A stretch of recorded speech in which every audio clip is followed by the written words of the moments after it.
एक जंगल में एक दुष्ट और लालची भेड़िया रहता था। एक दिन उसने एक हिरण का शिकार किया। शिकार के बाद पर वह अपने लालच पर नियंत्रण नहीं रख पाया और जल्दी जल्दी उसे खाने लगा। इस जल्दीबाजी में एक हड्डी उसके गले में अटक गई। हड्डी अटक जाने पर वह बहुत परेशान हो गया। अब उससे न कुछ खाते बन रहा था, न ही पीते। उसने बहुत कोशिश की कि किसी तरह हड्डी उसके गले से निकल जाए, लेकिन सारी कोशिश बेकार गई। अंत में उसने किसी से सहायता लेने का विचार किया। वह सोचने लगा कि ऐसा कौन है जो उसके गले से हड्डी का टुकड़ा निकाल सकता है। कुछ देर सोचने पर उसे सारस का ध्यान आया। सारस की लंबी गर्दन और चोंच थी।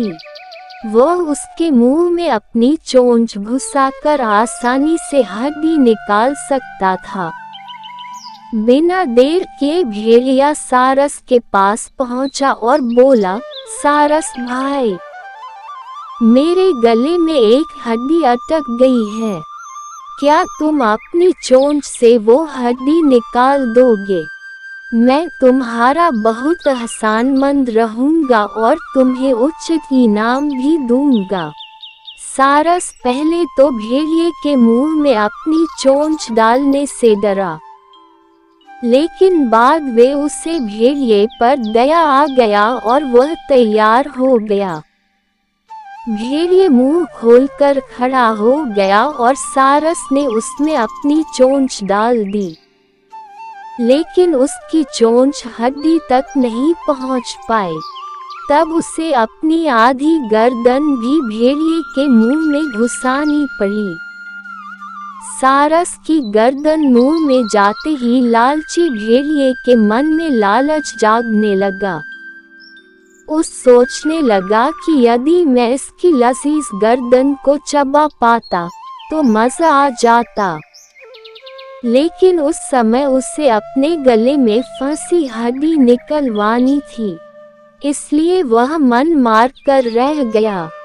कुछ ही देर में सारस ने उसके गले से हड्डी निकाल दी। हड्डी निकलते ही भेड़िया जाने लगा।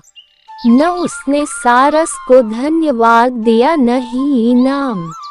सारस ने उसे रोककर कहा, मेरा इनाम कहाँ है? तुमने कहा था कि तुम इस काम के बदले मुझे इनाम दोगे। भेड़िया बोला, एक भेड़िए के मुंह में अपनी गर्दन डालकर भी तुम सही सलामत हो, क्या ये तुम्हारा इनाम नहीं है? इतना कहकर भेड़िया चला गया और सारस मुंह लटकाकर खड़ा रह गया। सीख, लालची और दुष्ट व्यक्ति से कभी कृतज्ञता या पुरस्कार की अपेक्षा नहीं करनी चाहिए।